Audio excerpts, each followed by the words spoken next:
रीवा रंग रूप से साधारण थी, एक आम लड़की की ही तरह, किंतु भगवान ने दिमाग की अमूल्य धरोहर अपने आशीर्वाद स्वरूप उसकी झोली में डाली थी।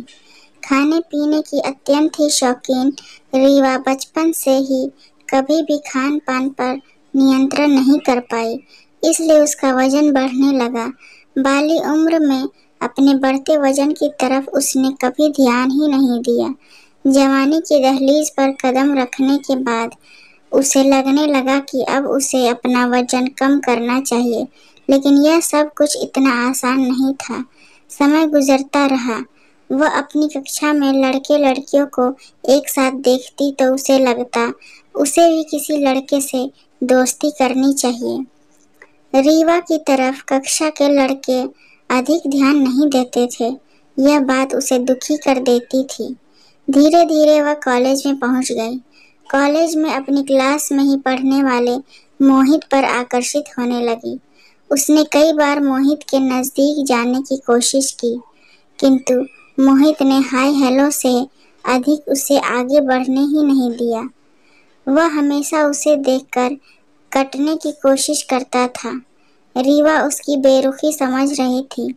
बात रीवा के आकर्षण तक आकर वहीं खत्म हो गई, लेकिन उसके दिल को एक चोट अवश्य ही दे गई। रीवा के दिल में यह धारणा घर कर गई कि उसके वजन के कारण कोई भी लड़का उस पर आकर्षित नहीं होता। इसलिए जानते समझते हुए मोहित ने उसके प्यार का अपमान किया है।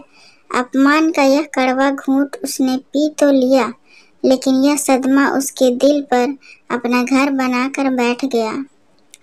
अपनी मम्मी से दिल की हर बात बताने वाली रीवा ने यह बात भी अपनी मम्मी को बताते हुए कहा, मम्मी, कॉलेज में सभी लड़कियों के बॉयफ्रेंड हैं, लेकिन मेरा बॉयफ्रेंड नहीं है। उसकी मम्मी ने उसे समझाते हुए कहा, रीवा, तुम्हारे लिए उससे भी अच्छा कोई होगा जो तुम्हें जरूर मिलेगा। अभी अपनी पढ़ाई पर ध्यान दो।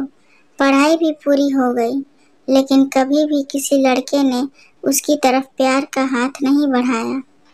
इस बात की चुभन उसे हमेशा रहती थी। शायद इसलिए उसके मन में जीवन साथी की इच्छा प्रबल होती गई। वह हमेशा अपनी मम्मी से कहती, मम्मी, मुझे अकेले रहना पसंद नहीं है, मुझे भी जीवन साथी चाहिए। मेरे साथ की कितनी लड़कियों की शादी हो गई, किसी किसी के तो बच्चे भी हो गए। चिंता मत करो रीवा, तुम्हारा राजकुमार भी किसी न किसी दिन घोड़ी पर सवार होकर तुम्हें लेने जरूर आएगा।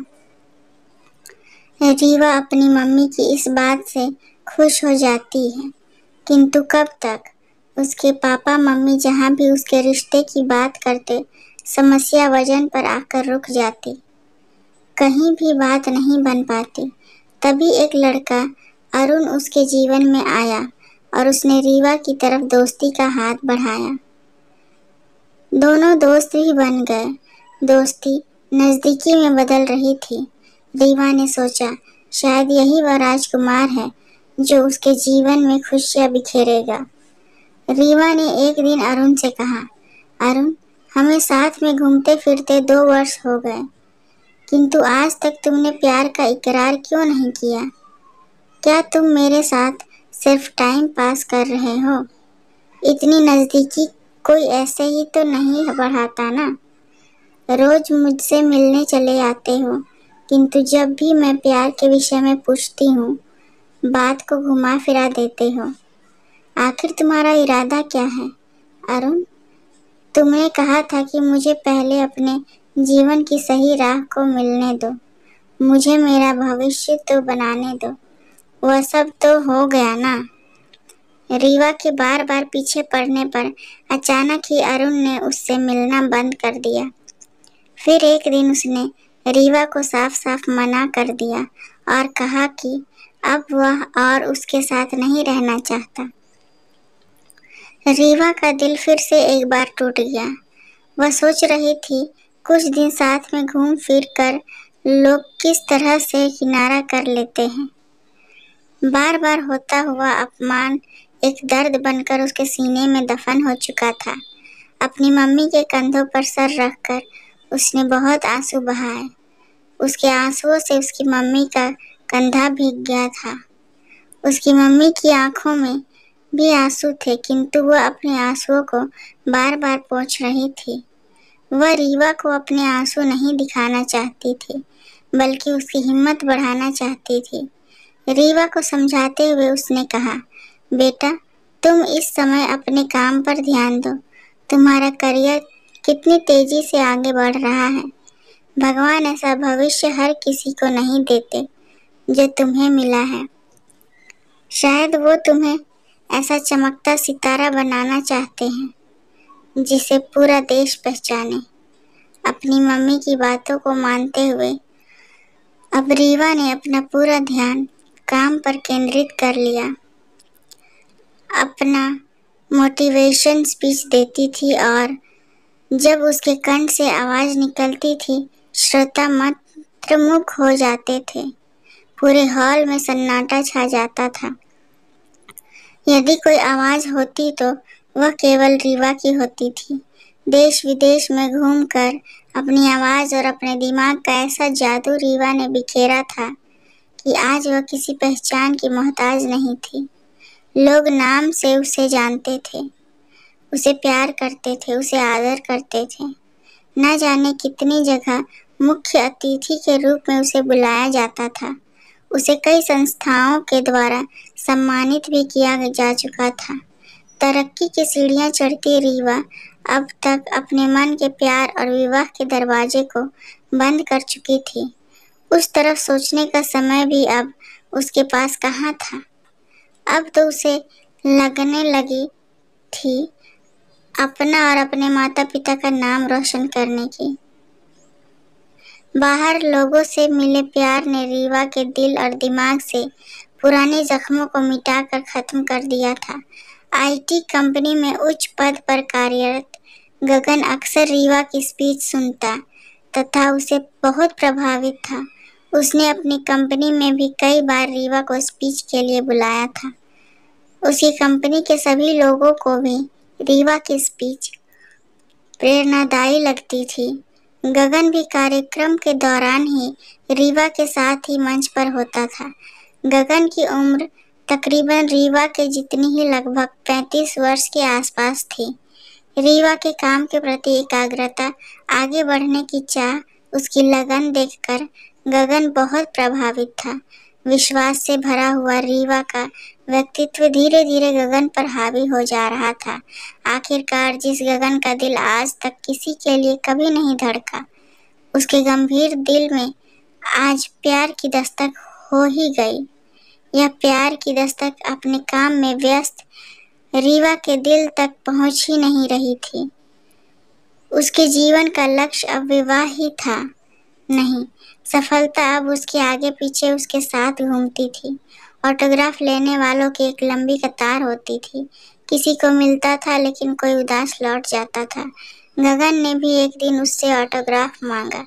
रीवा ने हंसकर टाल दिया और कहा, क्या गगन, इतनी बार तो मिल चुके हो, आज अचानक ऑटोग्राफ?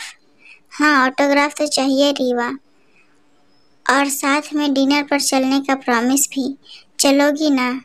हाँ हाँ गगन, जरूर। शाम को दोनों डिनर के लिए गए और इस तरह दोनों का मिलना जुलना बढ़ता ही गया। वे दोनों ही अविवाहित थे, लेकिन क्यों कारण से दोनों अनजान थे। आखिरकार हिम्मत करके एक दिन गगन ने रीवा से पूछ ही लिया, रीवा, तुम इतना नाम, इज्जत, दौलत, शोहरत सब हासिल कर चुकी हो, किंतु कभी भी जीवन साथी के विषय में क्यों नहीं सोचा? माफ करना रीवा, मुझे तुमसे यह प्रश्न पूछने का कोई हक नहीं, परंतु हम इतने साल से एक दूसरे को जानते हैं। मेरे मन में हमेशा यह प्रश्न उठता है कि आखिर क्यों तुम अकेले ही रहना चाहती हो। जीवन में एक समय ऐसा आता है जब अकेलापन हमें जीने नहीं देता। रीवा ने अपने जीवन की सच्चाई छिपाए बिना गगन को अपना पूरा भूतकाल सुना दिया। अपना बार बार होता अपमान, अपने आंसू, अपने टूटे हुए दिल की दास्तां, सब कुछ। गगन हैरान था। वह सोच रहा था, यह लड़की अपने अंदर कितना दर्द समेटे हुए है, इतना दर्द भरकर भी लोगों को इतनी सकारात्मक बातें कैसे सुनाती है। तभी रीवा ने उससे पूछा, गगन तुम भी तो अकेले हो, तुमने अभी तक विवाह क्यों नहीं किया।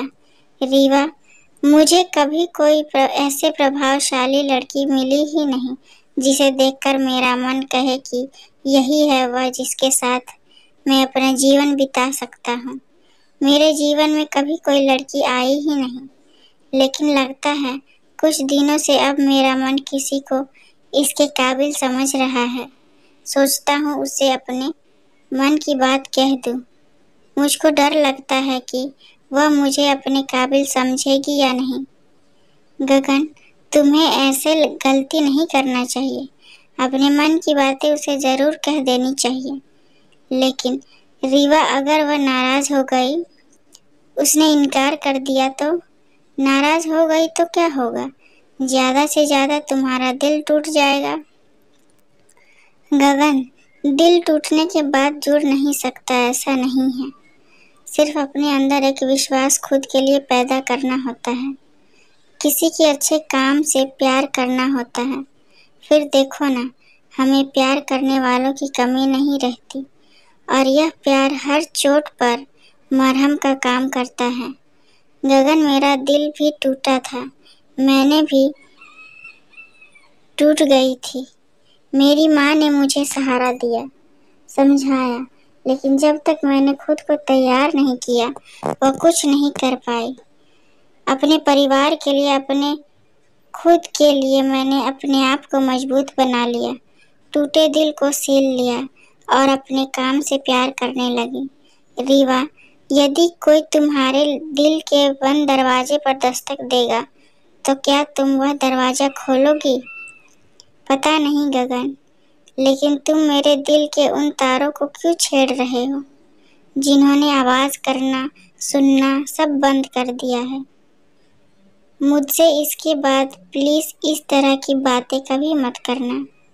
रीवा, मेरे दिल में प्यार का यह आगाज पहली बार हुआ है। पहली बार किसी का हाथ थामने का मन हुआ है। वह और कोई नहीं, तुम हो रीवा। दिल टूटने से कितना दर्द होता है तुम अच्छे से जानती हो। मुझे पूरी उम्मीद है कि तुम इस दर्द को पहचानती हो, इसलिए तुम ऐसा किसी और के साथ कभी नहीं करोगी। रीवा, क्या तुम मेरे इस प्रस्ताव पर अपने प्यार की मोहर लगाओगी? वर्षों पुरानी विवाह और जीवन साथी की चाह ने रीवा के दिल के तारों को झंकृत कर दिया। उसके दिल के खामोश पड़े तार बज उठे। रीवा ने कहा, प्लीज गगन, इस तरह की बातें मत करो। मैंने बहुत मुश्किल से अपने आप को संभाला है अब, और वैसे आघात सहने की ताकत मुझ में नहीं है। रीवा, तुम गलत समझ रही हो। मैं तुम्हें विवाह के गठबंधन में बांधकर अग्नि के साथ फेरे लेकर जल्द से जल्द अपने घर ले जाना चाहता हूँ। हमेशा हमेशा के लिए अपना जीवन साथी बनाना चाहता हूँ।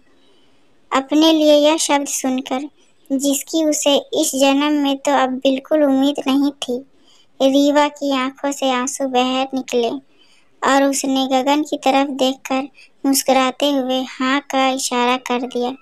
गगन ने एक हफ्ते के अंदर ही रीवा के साथ विवाह कर लिया। रीवा के माता पिता आज अपनी बेटी की बसते हुए संसार को देखकर खुशी के सागर में गोते लगा रहे थे और भगवान को धन्यवाद दे रहे थे। आज रीवा सोच रही थी कि यदि सच्चा प्यार हो तो रूप, रंग और वजन कोई मायने नहीं रखते। हमें जिसे प्यार होता है, हमें उसमें प्यार के अलावा और कुछ दिखाई नहीं देता। हमें उसे विवाह करना चाहिए जो हमें प्यार करे, और मुझे वैसा ही जीवन साथी मिल गया है। उसे अपनी मम्मी के वह शब्द याद आ रहे थे कि रीवा, तुम्हारा राजकुमार भी किसी न किसी दिन घोड़ी पर सवार होकर तुम्हें लेने जरूर आएगा। गगन और रीवा हमेशा हमेशा के लिए एक हो गए। गगन को रीवा के अंदर कभी कोई दोष दिखा ही नहीं। उसे तो रीवा में केवल अपना प्यार ही नजर आता था, जिसे पाकर वह स्वयं को दुनिया का सबसे भाग्यशाली व्यक्ति मानता था। रीवा भी अनायास मिले इस प्यार को भगवान का वरदान मानती थी। अगर ये छोटी सी कहानी पसंद आए तो लाइक, कमेंट और शेयर करें। चैनल पर नए हैं तो सब्सक्राइब करें। इस कहानी को सुनने के लिए बहुत बहुत धन्यवाद।